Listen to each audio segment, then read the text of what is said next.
Tujikaze, tujikaze, jikaze. Tujikaze, tujikaze, jikaze. Africa, tujikaze, tujikaze, jikaze. America, tujikaze, tujikaze, jikaze.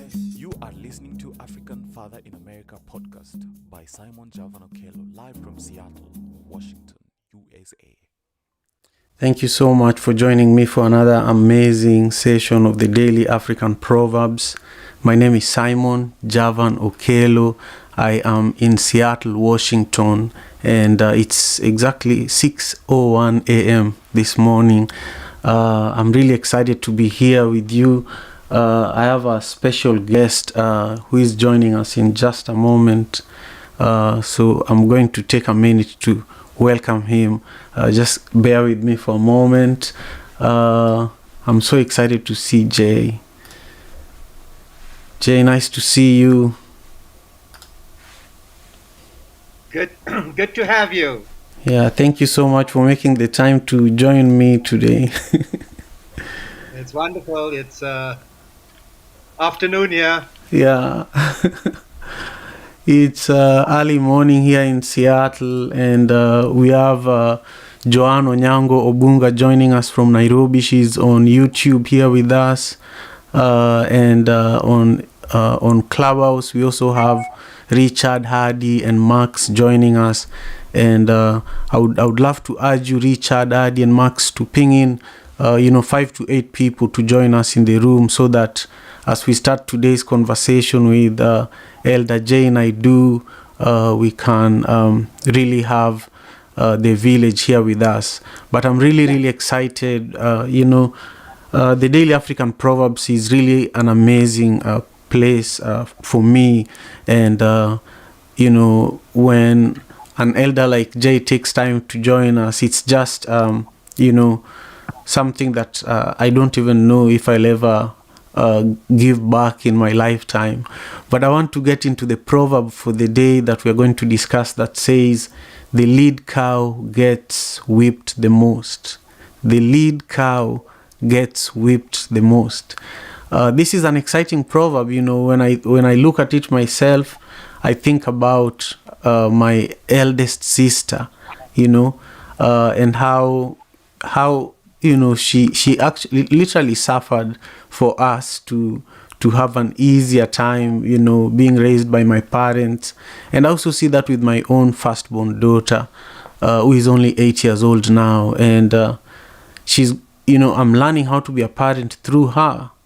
And so, sometimes it's hard for her to deal with me.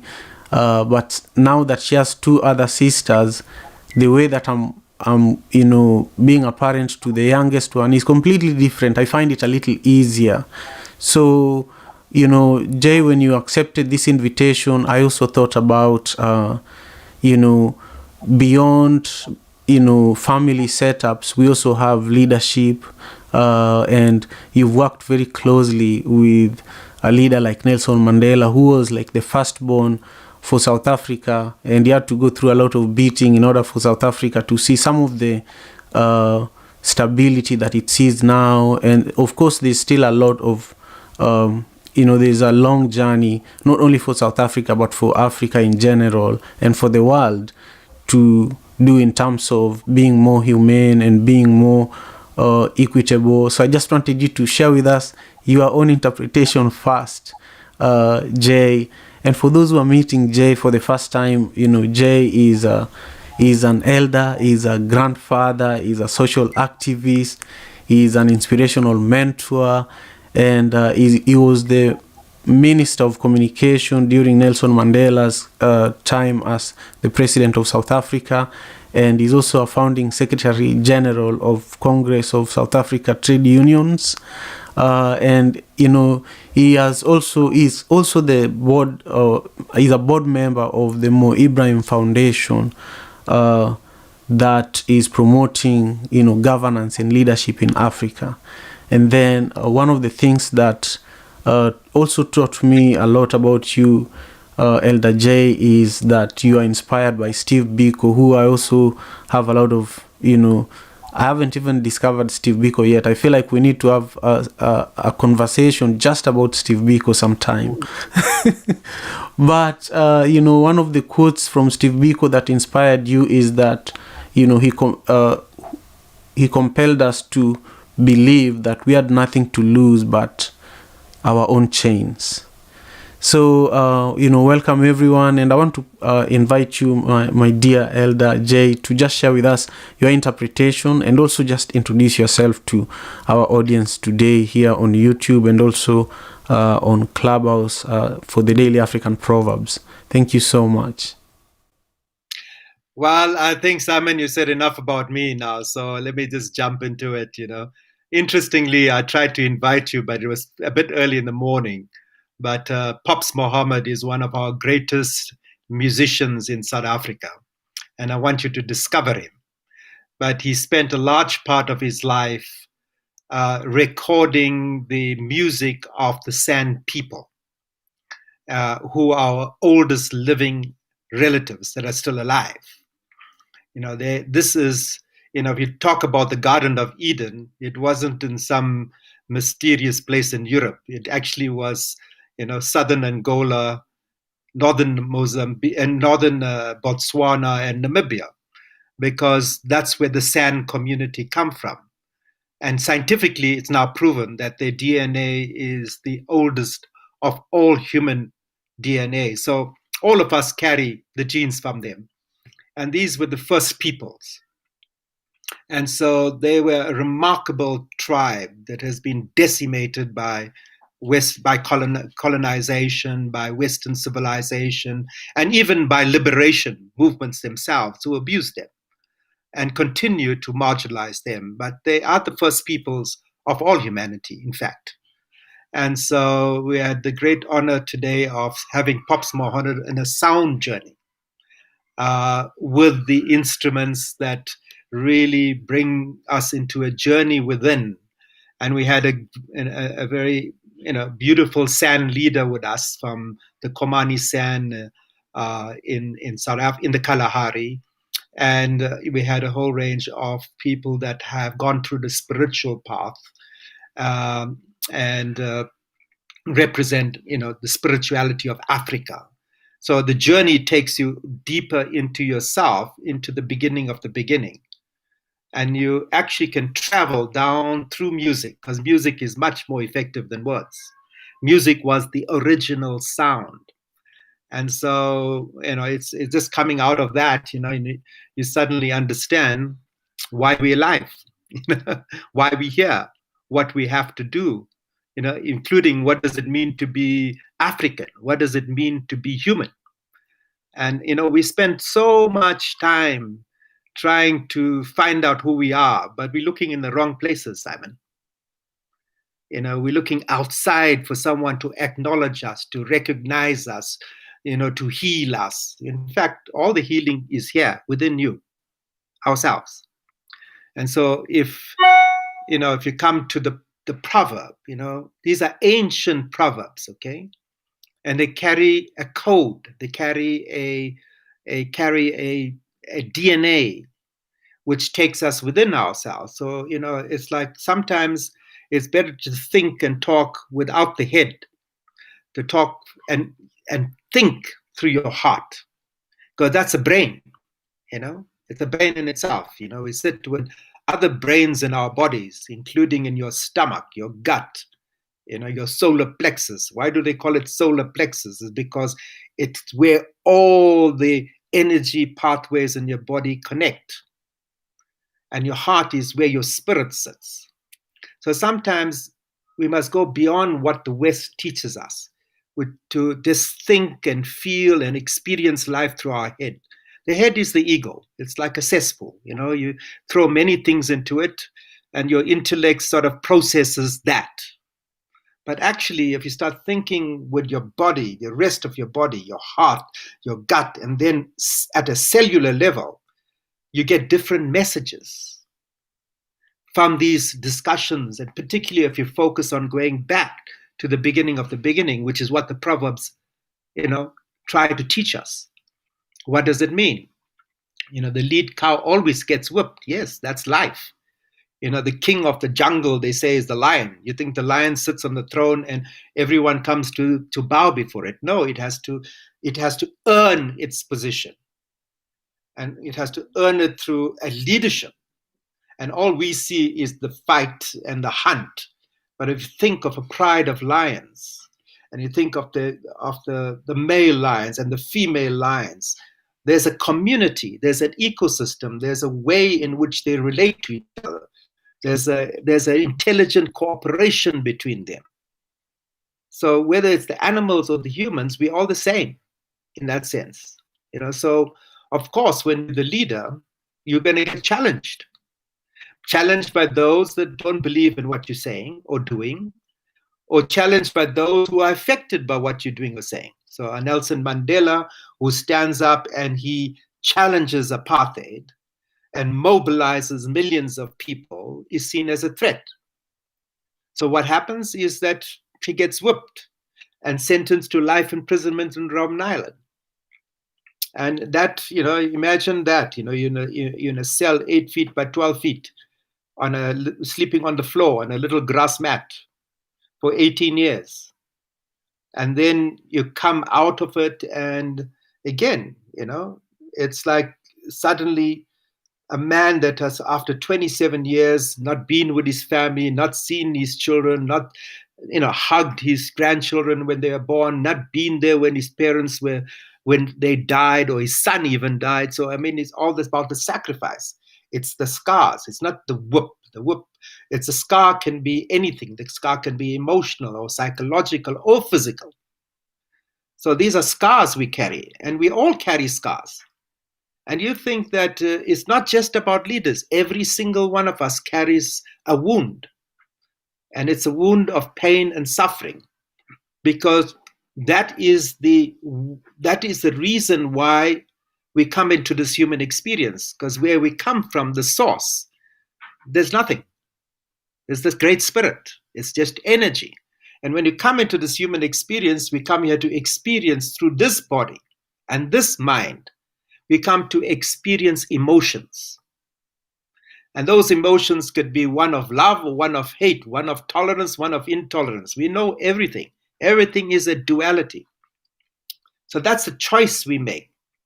And the mistake we often make is that, yes, some of these experiences you do get whipped, but don't get drawn into the experience.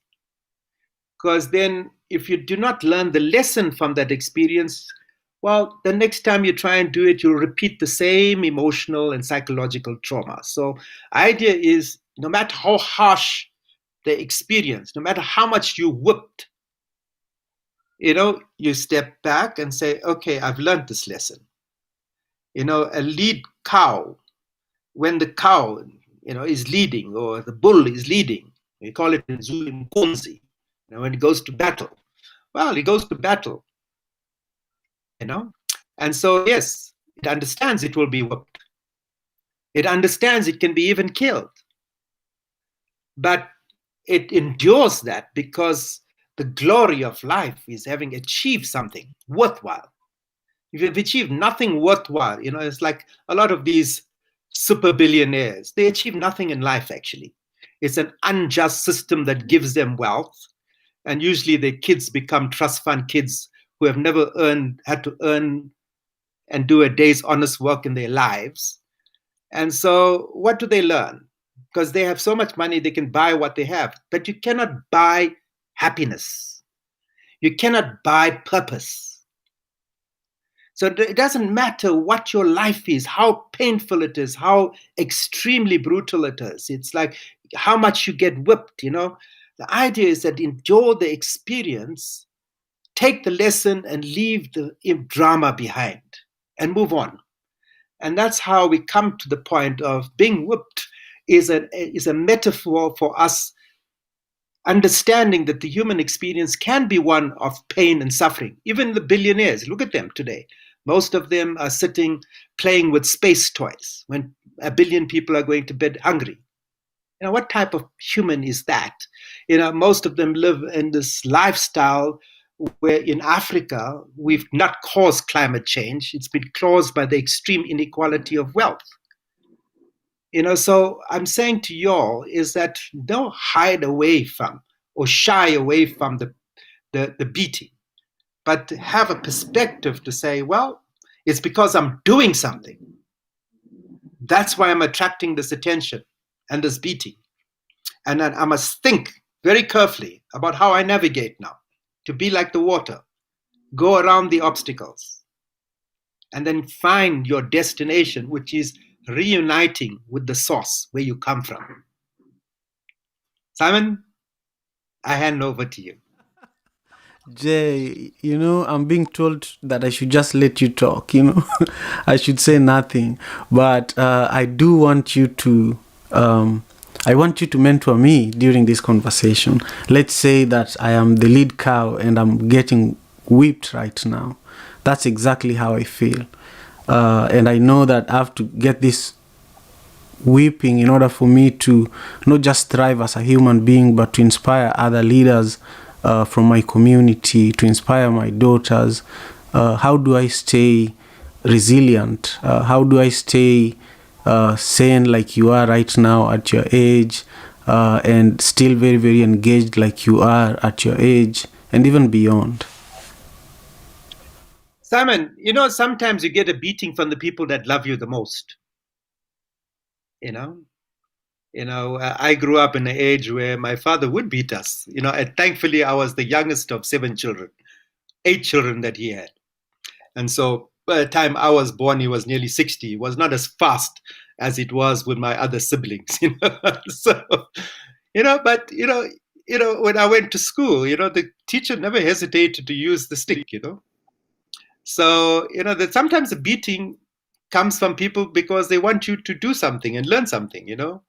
Okay, there are newer ways now, where we think that, we mustn't, use the stick, but, sometimes in my past, I was given a beating by the neighbors, and if I ever dared to go and tell my mother and father, I would have got another beating. Because, they say in Africa, the child is raised by the village, or the community, So the beating is not an issue, it's a physical thing, To do anything in life, you have to experience pain. Your most important growth comes from pain. When you're on your back and you've got nowhere to go, no food to eat, no money to go and rent a room somewhere, and sometimes you have a family to feed, and but do you have a purpose that drives you? It's like it was impossible for me not to go into a political activism because I would have got very ill. I would have been so frustrated. I would have ended up a social delinquent. I would have ended up being a criminal almost. I would have ended up being a drug addict.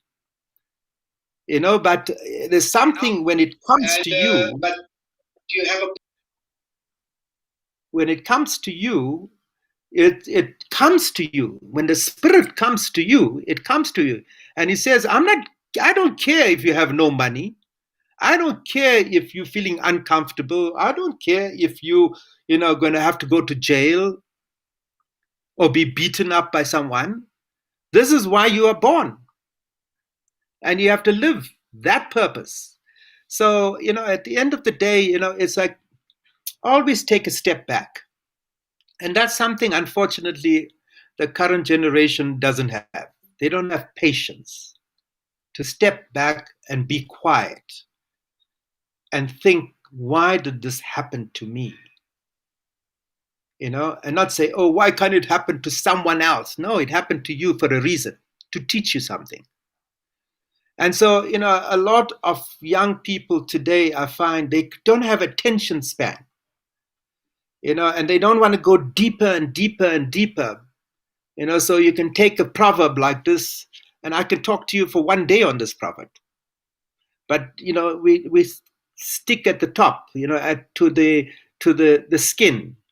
But underneath the skin is more layers and layers and layers. And so this body, all you're seeing is the physical layer. But there's 6 different layers to this human body. 5 of them we don't see.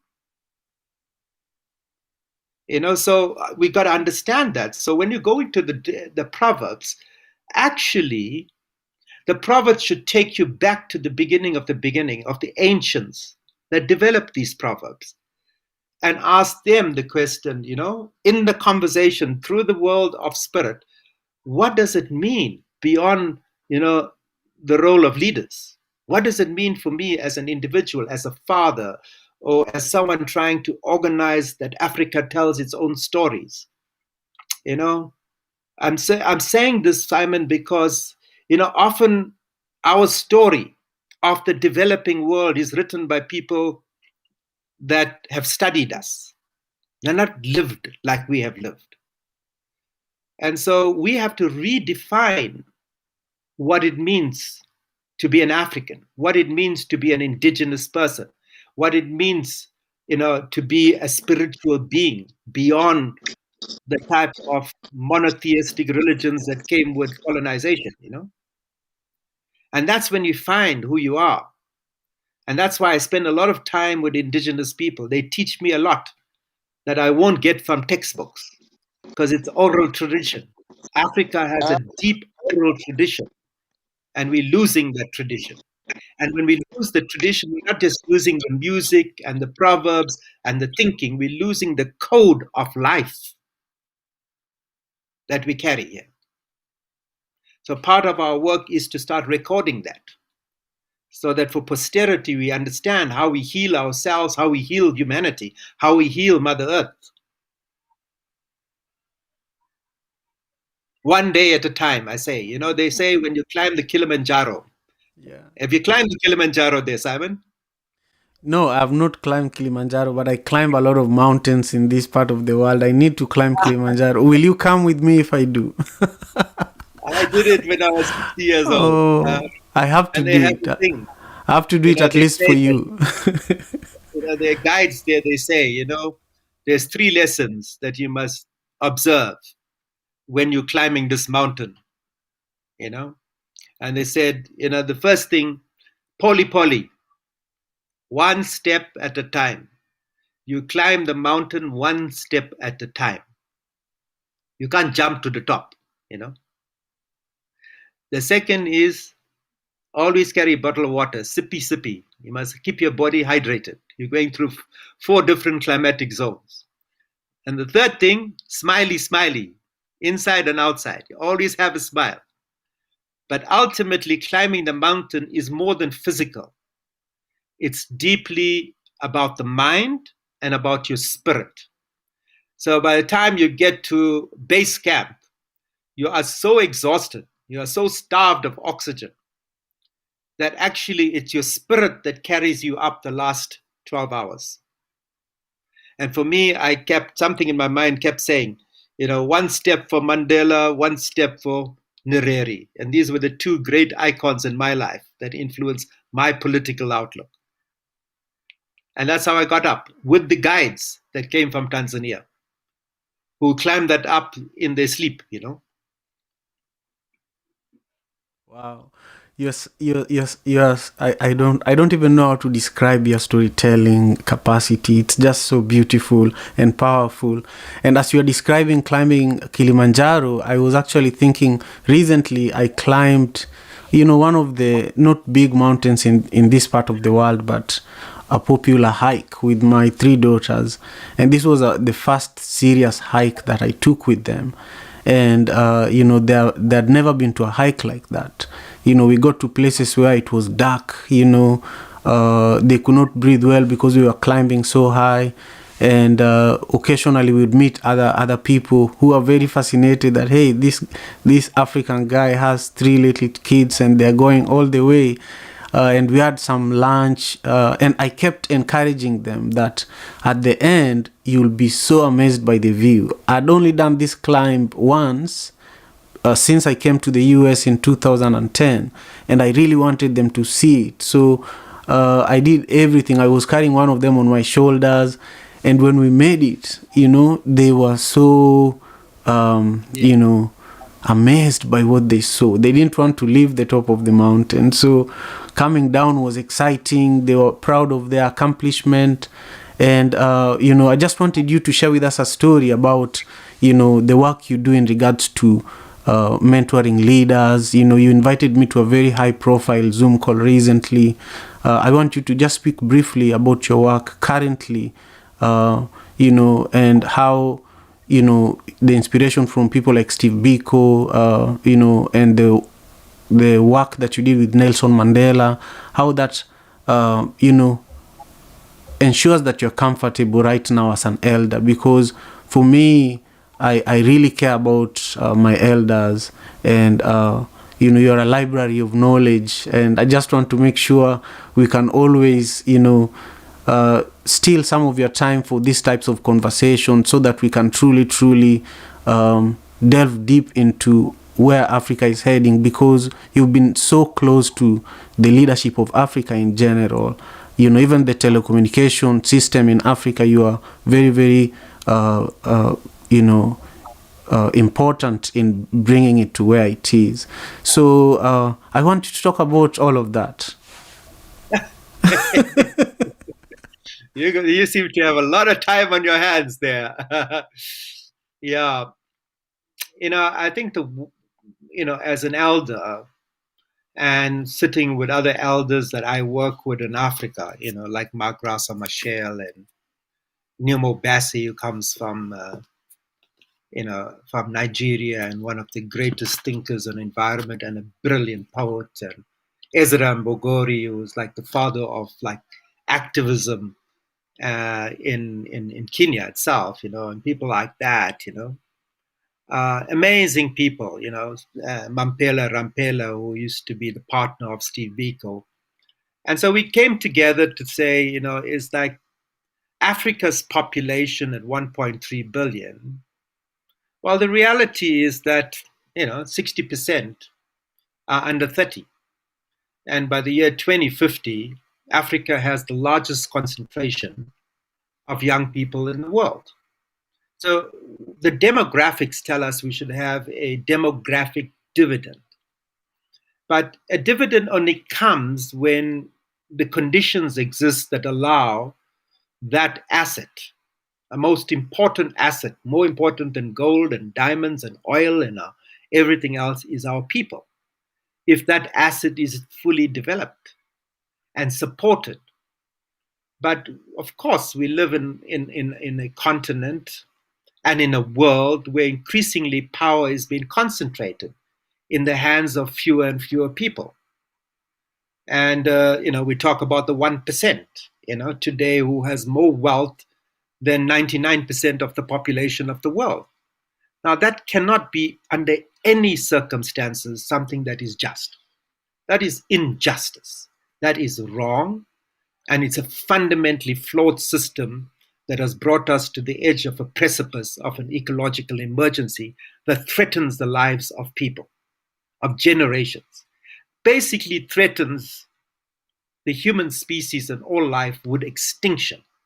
Now, who are the people that suffer the most? It's not the West. It's not North. It's not Europe. It's not Russia. It's not, China. It's Africa, where the most devastating climate crisis is already beginning to take hold. The desertification of the Sahel has spawned this conflict that we are seeing in the Sahel, which people describe as as extremism and fundamentalism. But the root cause is that there is conflicts over access to land, to food, to grazing land, to water. The Horn of Africa is caused by conflicts over natural resources, but also water. In Southern Africa, the average temperature will increase almost twice the global average. What does that mean for food production? What does it mean for us to live? And so from an African standpoint, your generation has got to think about where Africa goes. And at the moment, Africa is 54 fiefdoms, with leaders that have come out of liberation movements that believe they are God's gift to us, that they have some divine right to rule over us. We're over that now. It's time for many of them to step down and, like me, become grandfathers and become elders supporting the next generation, but they cling on to power. And and what we're starting to see across Africa now is a new recolonization. It's brutal, and is more conflict starting, like in northern Mozambique. They call it extremism and Islamic extremism, but actually the root cause is a conflict over natural resources, where communities are displaced, where they are marginalized, where they are brutalized because big international companies, the ones whose names we know are listed in the stock exchanges around the world, and these very companies are provoking wars and conflicts, reaching agreements with our corrupt elites in government and in the private sector to sideline people and destroy our environment. So right now in Southern Africa, for example, in the Okavango and Kavango Basin across Namibia and Botswana, which is the most prestigious biodiverse ecosystems in the world that has been declared a national heritage site. The governments of Namibia and Botswana have given a junior oil exploration company from Canada a license to drill for oil in an area 2,500 square miles. So what is this? Your generation has now got to say we're beyond the liberation movement. We thank you for having fought and brought us freedom, but what does the freedom mean for us now if we continue to be slaves? And what's happening now is that under the pandemic, we're seeing the rise of authoritarianism, where governments and our presidents are no longer even ruling but through the parliament. They're ruling in terms of emergency regulations. And if you criticize them, you get ridiculed, demonized, arrested, and even killed. That's what's happening to journalists and activists across Africa today. So it's a very important conversation that we've got to have. Is okay, we thank the heroes of our past who fought for liberation, but now we need an African agenda. There are 700 million people that have no access to clean energy. The cost of clean energy, like solar, have gone down to the minimum. It's cheaper to put solar that can get electricity into a village than to build a coal-fired power station or to build a nuclear-fired power station. All of those big projects are linked to corruption. Yet we could be creating energy access immediately and creating income for communities. If you take the land in Africa, 240 million people in sub-Saharan Africa go to bed hungry. Women produce 90% of our food. They know what to do. We have 60% of the remaining uncultivated arable land in the world. Now, most countries have poisoned their land through chemical industrial farming, like in the United States or like in the East. And now they want to come and grab our land. So that's what's happening at the moment. Corporates and governments are grabbing the land. And you think they're there to feed us as Africans, or they're there to feed their own people? So this is a point where I'm saying to you that it's no longer about conversation. You have to get to the ground. You have to be in the places where we've got to actually organize our people. And we should try and stop being a poor photocopy of someone in the West. What is our ideas? We had civilizations in Africa before the last 500 years of colonization, slavery, and brutal exploitation. What was that Africa? How did we live? How do we build, create, and gift this world music, language, agriculture, civilization, commerce? What were those tools of technology we had? So if you go and talk to an indigenous healer, and when they light something called impepu here in Africa, so they're talking to their ancestors. One day we will learn that we don't even need a device to talk to people. We can talk to people that are ancestors. Now, why are we ashamed of that? Why are we ashamed to be like truly African?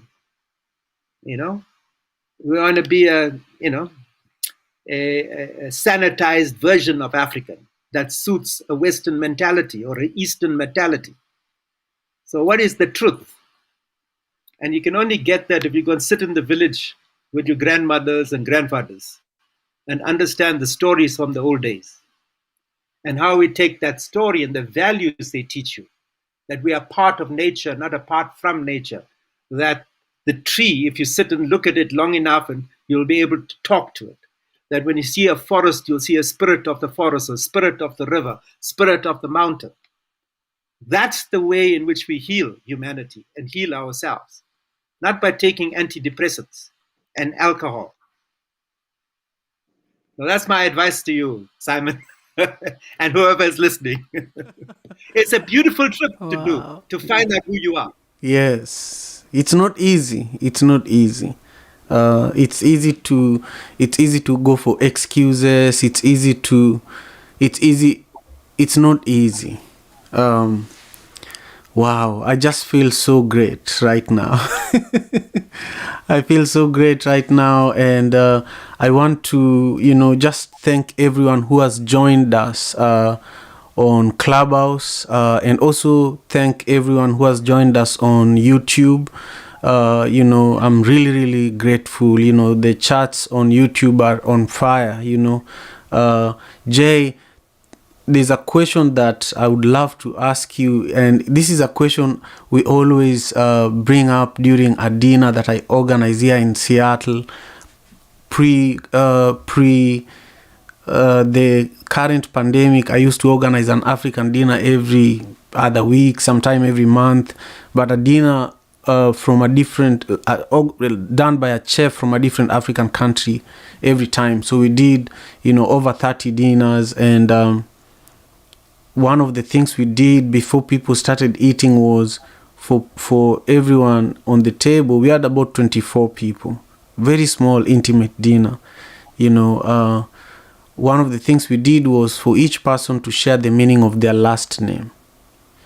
So one of the people on YouTube is actually a podcaster. He's a Nigerian amazing brother who supports this space. He's currently in Germany, but he lives in Brooklyn. His name is Raphael Hari. He's asking, you should share with us a little bit about your name. I want you to think about that while I just, engage everyone on Clubhouse. Thank you all for being here with us. I just see amazing friends and family, really, who have always made this space what it is. Ivnea, Samantha, Jacob, Lexi, Joanne, and David, and Kay. Thank you all for being here right now. I'm really, really privileged to be hosting Elder Jay Naidoo, who is, an amazing leader. He was the Minister of Communication during Nelson Mandela's presidency in South Africa. And, I connected with Jay, about 6 months ago. And, I've slowly been learning from him. And, when he accepted this invitation to share with us his meaning of the proverb today, the proverb says, the lead cow gets whipped the most. The lead cow gets whipped the most. And we've covered so many themes during our conversation today. We talked about how in families, the lead cow is the firstborn. In governance, or in countries, the leadership of countries, leaders like Nelson Mandela were the lead cow. And so you can find lead cows in different contexts in life. So that has been the primary theme of our conversation today. And also I've received some free mentorship from Jay. And now I want to just allow Jay to share with us a little bit about his name, but also your favorite food. What is your go-to, food that you enjoy the most? Well, the origins of my name, because my ancestry and my lineage comes from the south of India. And my great-grandmother arrived in 1864 in South Africa to work on the sugar farms, and as an indentured laborer, which is like a slave, and although they had abolished slavery, they hadn't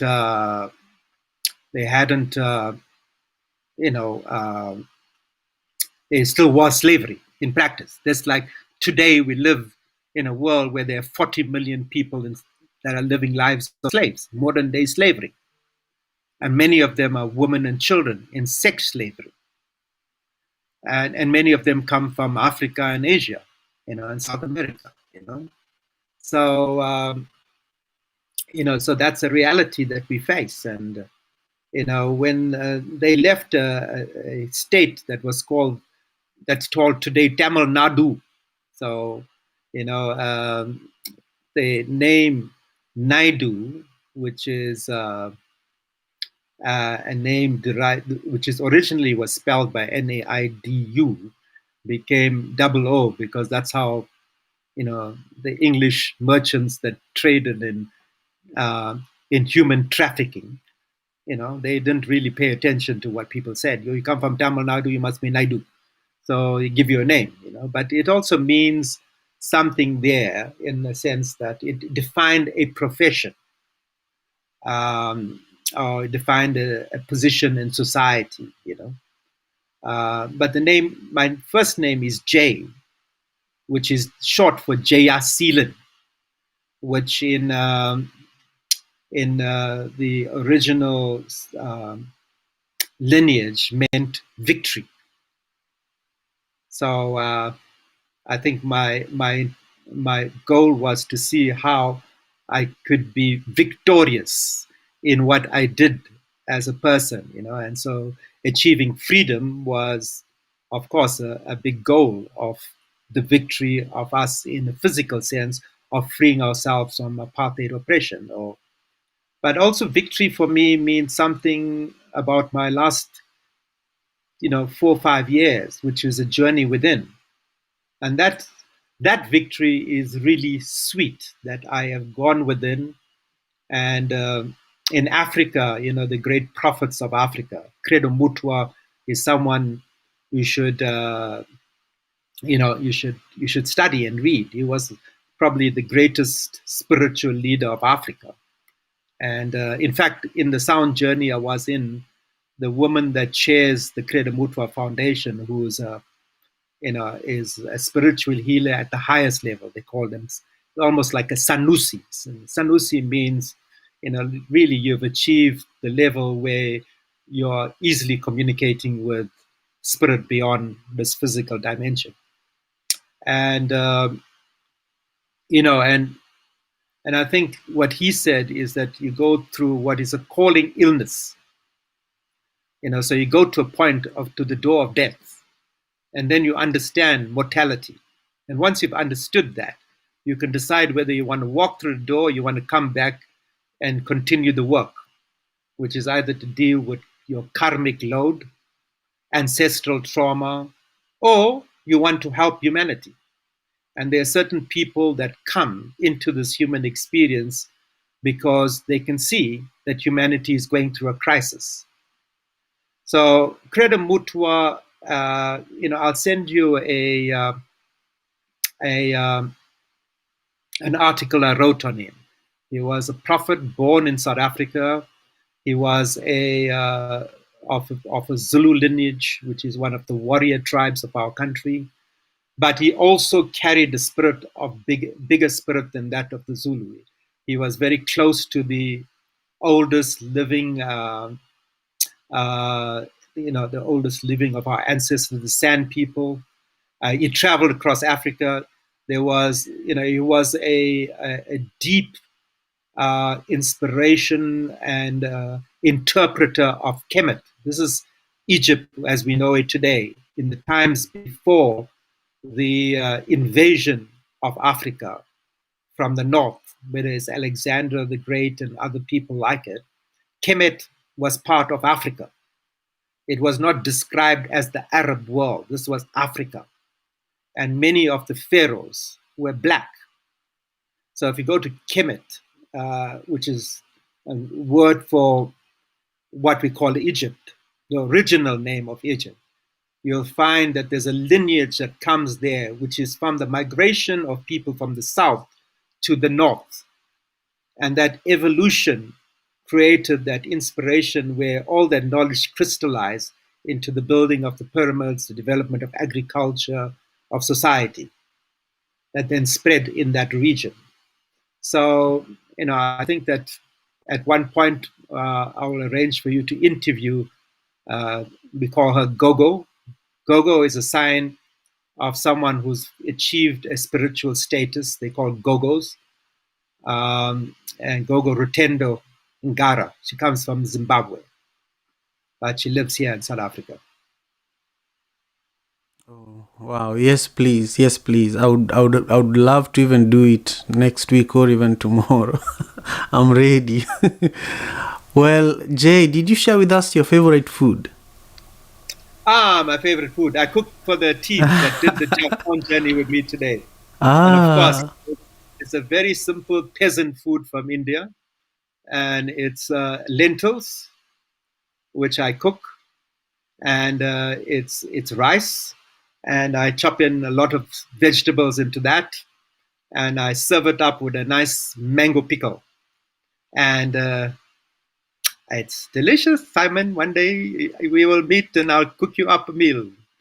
Oh, Jay, I love it. I love talking about food. I love to cook myself because the food you eat is also your medicine. It keeps you away from trouble. So I always love to just ask out of curiosity because I know you eat good. That's why you're always alert.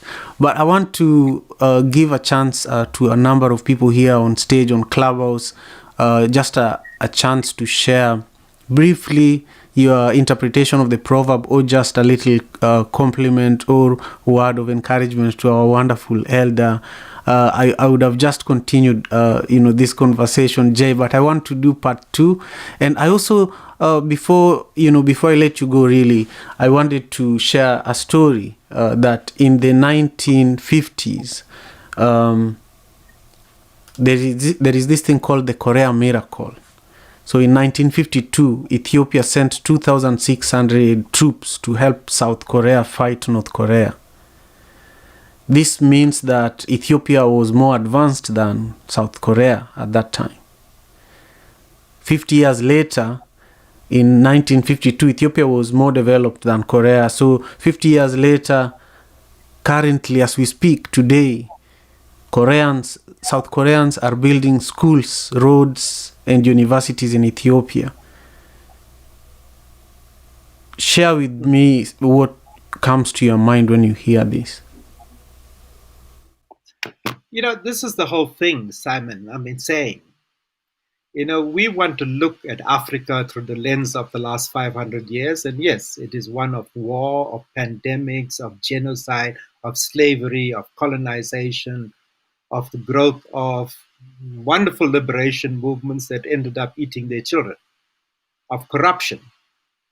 And so, I think there's a wonderful story about Africa that inspired the world and civilized the world and, in fact, colonized the world. So ultimately, everyone is an African. Science tells us that. You carry an African gene in you. Homo sapiens was the origins of a species that came from Africa. It was the Neanderthals that dominated Europe, but they disappeared, So ultimately, everyone is carrying an African gene,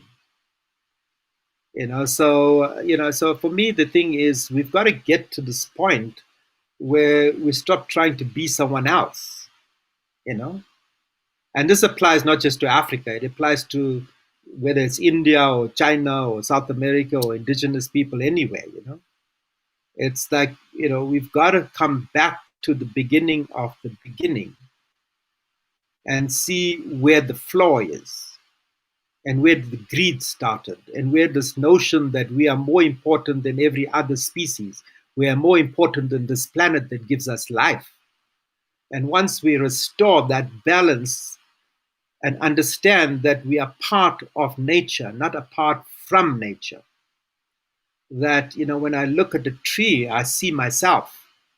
There's a deep indivisibility, interconnection with everything that lives. And even if you're a scientist today, quantum physics says at the end of all matter, physical matter is energy. So at the end of everything that exists is just a vibration of energy. And so if what we describe as God is not some white man sitting in heaven somewhere, you know, there's no heaven or hell. It's an imagination that we created so that we can try and control people by making them live in fear. That's what's happening in this pandemic. They're making us live in fear, and soon they will take away our rights. So you'll get fired if you don't have a vaccination, or you'll get lose your job, or you cannot travel without a passport. This is like a dompas, like they used to have, or like in the ghettos in Warsaw. The Jews that were living there and under Nazism had to be branded. Or it would be like us in Africa, always regarded as inferior. It's a very dangerous world we're going into, Simon. And don't be fooled by people, that say, oh, your views are not relevant. And there's only one way to do things, So we're going into a world actually of greater fascism. Fascism that is taking away our basic rights that we've won, to be able to challenge authority and to challenge those who want us to live in fear. Because what is that? When people live in fear, they are easier to control. So we are going to this world where programs like this are really important, because it's about defining what is the world you want to leave your children, or what I want to leave my grandchildren. And that's really important, So let me leave it at that. Thank you, Jay. Thank you, Jay. I can't get enough of your wisdom, and I'm just so grateful. Now, I just want to invite everyone on Clubhouse who is on stage. I'm going to give you a moment to share with us just your comments or your interpretation of the proverb, but make it tweet-sized, just brief, so that we can jump into the Instagram recap of this conversation in about 8 minutes. We are going to be joined over there by Agnes. Agnes is in Asia. She's a Kenyan. Agi, she's, our newest co-host of that.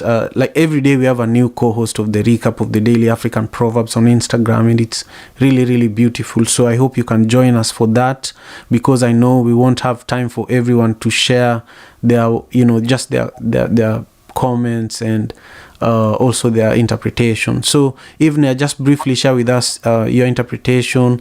Ivna is an author and is an amazing contributor to the Daily African Proverbs.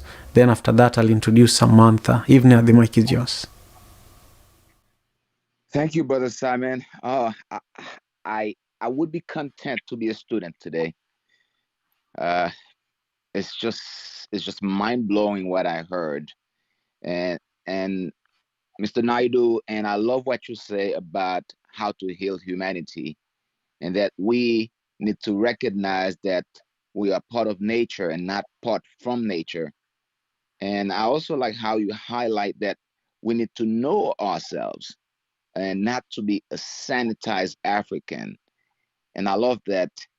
And I feel that I could listen to you all day because of the value that you're bringing in helping us know who we are, not as human beings, but also as African. And I just love that. And I just wanted to share quickly what I feel about this proverb, that the lead cow gets whipped the most. Well, literally, when you see the farmers they plowing the field, usually there is 4 to 5 oxen, that there's a lead cow, that the lead cow is responsible to make sure that everything is done correctly, to make sure that that the cows behind are walking the way they should walk and are doing what they're supposed to do. And the way I look at this is the same way in administration, in government. The mayor or the minister, the president, they are the people who always get the blame for everything. They get the blame if things are not going right. They get the blame if roads are not being built, if healthcare is not okay. They get the blame. In other words, more levels you get in life, more devils. The higher you go, the more responsibility you get, and therefore you're more likely to be blamed for everything. This is my interpretation of today's proverb. I try to make it short, but again, thank you so much, and it's been an honor to listen to you, Mr. Naidu. And oh my goodness, Simon, you need to have a part two of this conversation because We will. breakfast. We will. Jay is actually advising me on how to bring other elders and leaders into this programming, and also the African Wisdom Club on Fridays. So just expect more of his, presence, but also his influence in some of the programming that we are having. Samantha Udondem is also an amazing leader. She's, very important, especially for the Daily African Proverb. She's been very, very instrumental in the Saturday sessions where we bring children into this room, and they also share their interpretation of the proverb for the day. So join us on Saturdays. Samantha, briefly share with us your interpretation or just a comment to Elder Jay. Thank you so much. Yes, good morning, good afternoon, everyone. Thank you so much for just gracing us with such an amazing elder. Thank you, Elder Jay Naidoo, for your words of encouragement, your insight, your wisdom, and yeah, I'm grateful for the fact that these sessions are recorded, because I think there was just so much value in the words that you shared, and so I think it would be great for us to just re-listen, redigest, and really ponder on the words that you shared. For me, when I looked at today's proverb, the first thing that came to mind for me was that of our parents, specifically our parents who, made the journey for a number of different reasons to the West. Some for reasons of opportunity of education, some for work opportunities, many for work opportunities. But there are many things that drove our parents and our aunties and uncles to the West. And oftentimes, I don't think we stop to think about the many challenges that they had to go through in order to really pave the way and solidify the way for us, now that we, either were born here or we've become more settled in the countries that we reside in. So for me, the proverb, it's just it's kind of a nudge to remember that those who came before us had to endure a lot, and to really stop and thank those. If you have the opportunity to, just pull your parent or your auntie or, whoever, your elder aside, and just sit down and talk to them, find out about what their motives were, what was the early journey like. We don't really appreciate those stories, and I think it's a time to pause and to give them the opportunity to share. There's so much to be learned from them. I'm sure many of them have probably even forgotten those days, but even for them to really jog their memory, and for them to also appreciate the great strides that they've made in their life. So that's what came to mind for me, and I'll end there. Thank you. Thank you so much, Samantha. I'm grateful. Jacob, let's hear from you briefly. Just tweet size comment on the proverb or on our conversation today with Elder Jay. Thank you so much.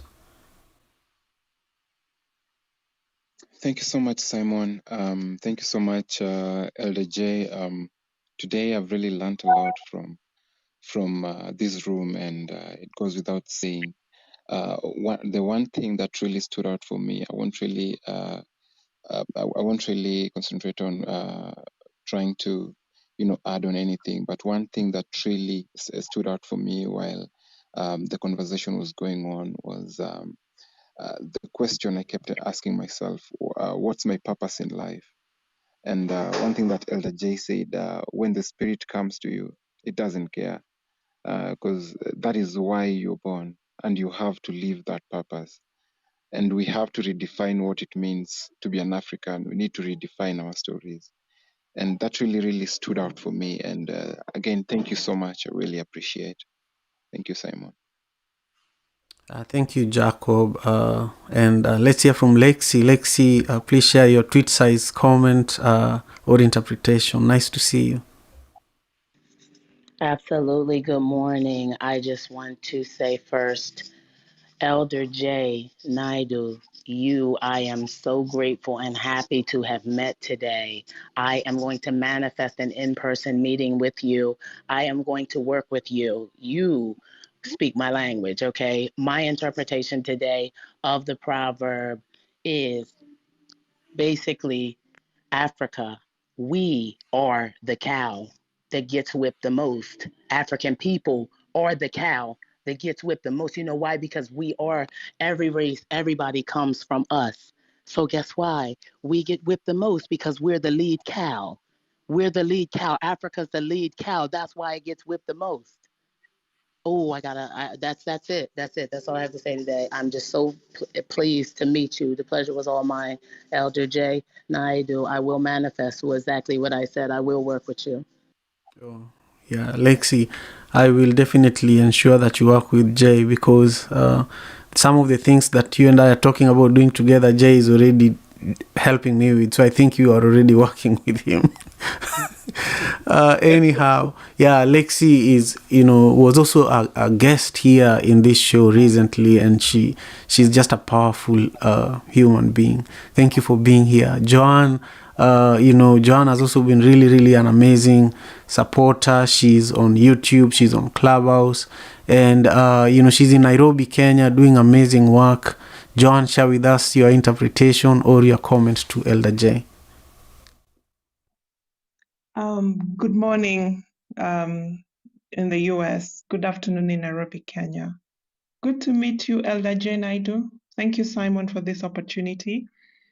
And just like Lexi has said, I also want to manifest to meet Elder Jay, because he speaks to my bread and butter, public policy. It's something that I enjoy doing, and influencing public policy is something that I think he's done very well and he continues to do. I will be very brief. You said tweet size comments. And what I got from him today was, to lose the tradition is to lose our code of life. So as Africans, we should not lose our tradition, because in doing so, we lose our code of life. Secondly, let's stop being someone else. We need to be us. We need to do us. There's only one original us. Thank you very much. Bless you. Oh, thank you. Bless you too. Thank you so much. Thank you, Joanne. And Kay, and Joanne, yes, we will manifest that too. We will, Joanne, you and I are going to meet in Nairobi, so we'll talk about that as well. But Kay, I would love to pass you the mic. Thank you for your continued support. Share with us your brief comment. Tweet size, please. Thank you. The lead cow gets whipped the most. My first thought, I have a thing that I'm looking at things in threes: my body, mind, spirit, and how that is whipped. And I found myself looking at who's whipping me, and who am I allowing to whip me, and is it valid? And I know some people shy away from leadership or being in the front, and I have a part of that in me too, because we feel we will get whipped, but everybody's getting whipped. And so you just have to decide what whips you and what whip you're willing to take. and how to separate yourself from the whipping if that's not what you want. I love what the speaker, Elder Jay, talked about in terms of who we are. But the beautiful thing is we get to choose as Africans who we are. We're making that decision now before we let other people do that. My personal thing I go through, and I'm not a scholar in any way. The 42 principles of Matt, my MA apostrophe AT, I don't know if I'm saying, daily and throughout the day.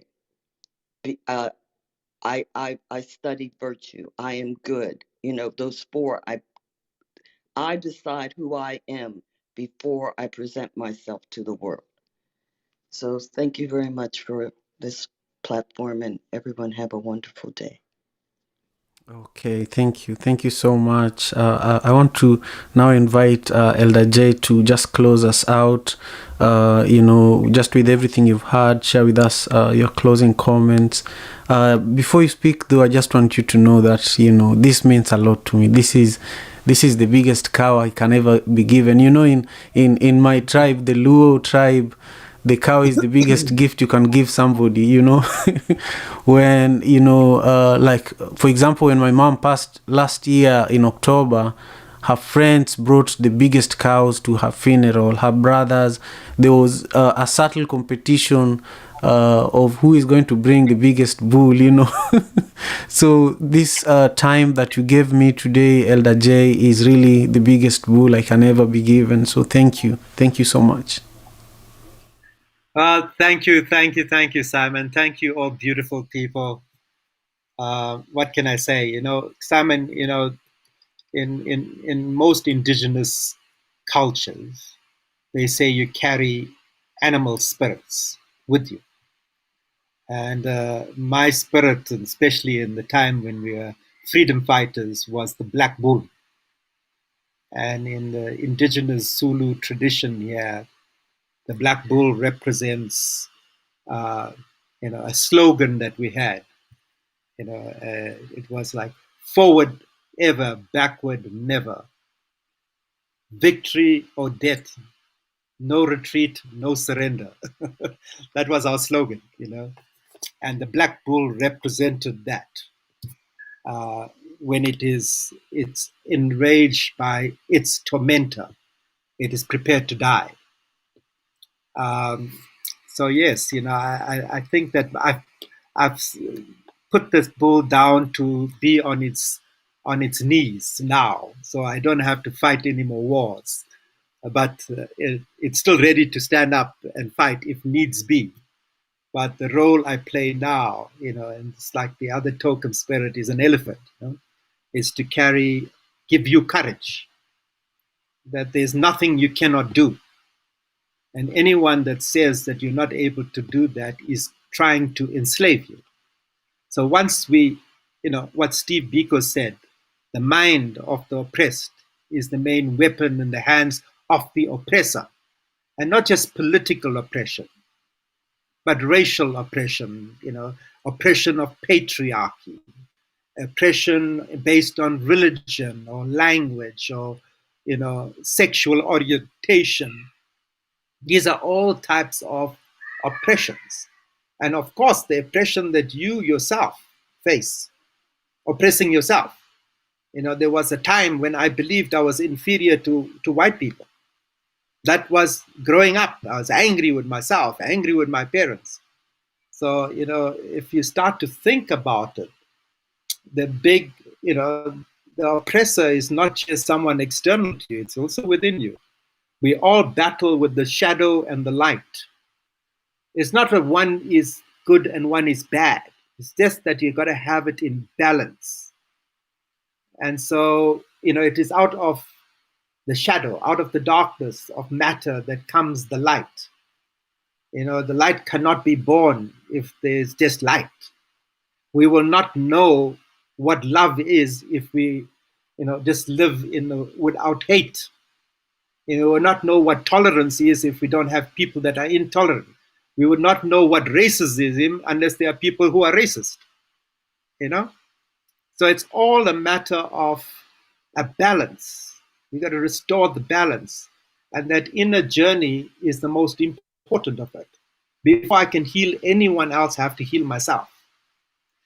If I don't want to pass my ancestral trauma onto my children, I have to heal myself. So there's an obligation on us to heal ourselves in an African tradition. In indigenous spirituality, there's a most important work you have to do is on yourself. Go sit in the forest, or give up all your power and your wealth and all your trappings of your life and go and find yourself, And so walking in nature, spending time like you did with your children going up the mountain. What do you find? You find uhuru. That's the top of Kilimanjaro. It's not the physical freedom of uhuru. It's your spiritual freedom.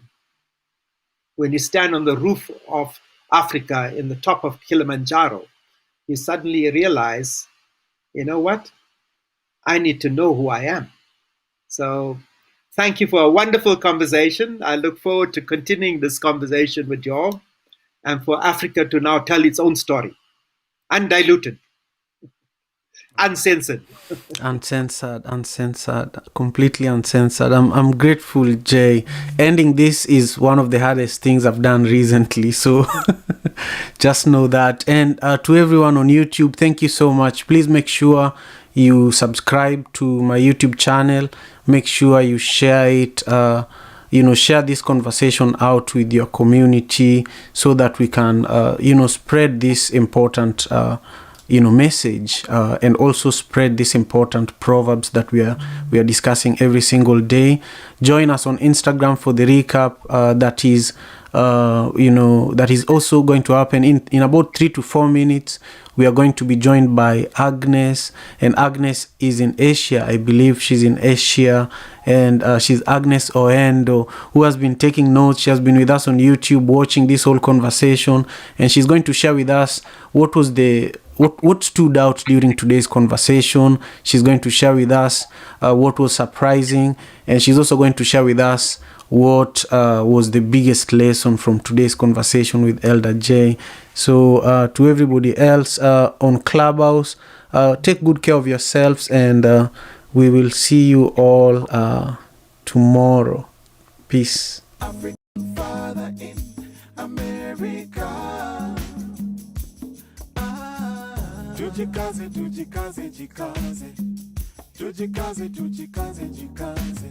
Africa, tujikaze, tujikaze, jikaze. America. Tujikaze, tujikaze, jikaze. You are listening to African Father in America podcast by Simon Javan Okello, live from Seattle, Washington, USA.